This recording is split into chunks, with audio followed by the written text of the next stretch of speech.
नमस्कार, reporter MD में आप सभी का स्वागत है। सुधरने लगी दिल्ली एनसीआर की आबोहवा, सुप्रीम कोर्ट ने दी ग्रुप 4 में छूट की अनुमति। राजधानी में हवा की दिशा बदलने और गति तेज होने से वायु गुणवत्ता मध्यम श्रेणी में पहुंच गई है। लोगों ने लंबे समय बाद इस श्रेणी की हवा में सांस ली है।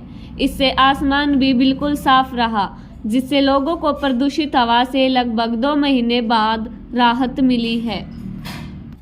पिछले कई महीने से खतरनाक स्तर पर चल रही दिल्ली एनसीआर की आबोहवा सुधरने लगी है। इसके चलते सुप्रीम कोर्ट ने दिल्ली में लागू किए गए ग्रुप 4 के कुछ प्रतिबंधों में छूट की अनुमति दी है।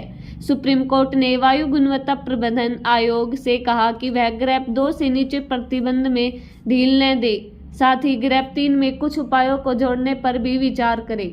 18 नवंबर को शीर्ष अदालत ने सभी दिल्ली एनसीआर राज्यों को प्रदूषण विरोधी ग्रेप 4 प्रतिबंधों को सख्ती से लागू करने के लिए तुरंत टीमें गठित करने का निर्देश दिया था।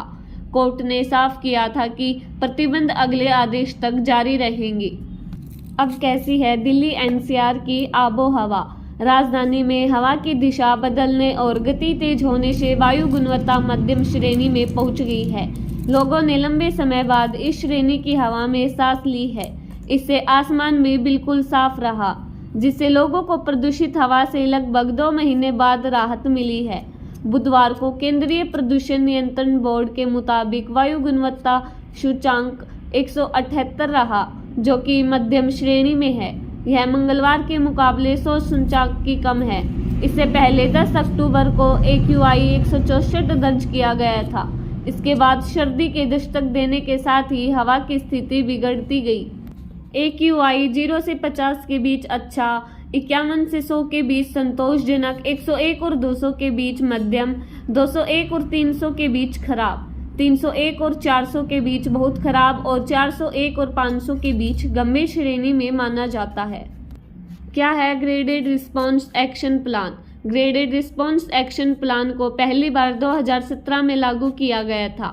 इसके जरिए स्थिति की गंभीरता के हिसाब से राजधानी और उसके आसपास के क्षेत्रों में वायु प्रदूषण रोधी उपायों को लागू किया जाता है।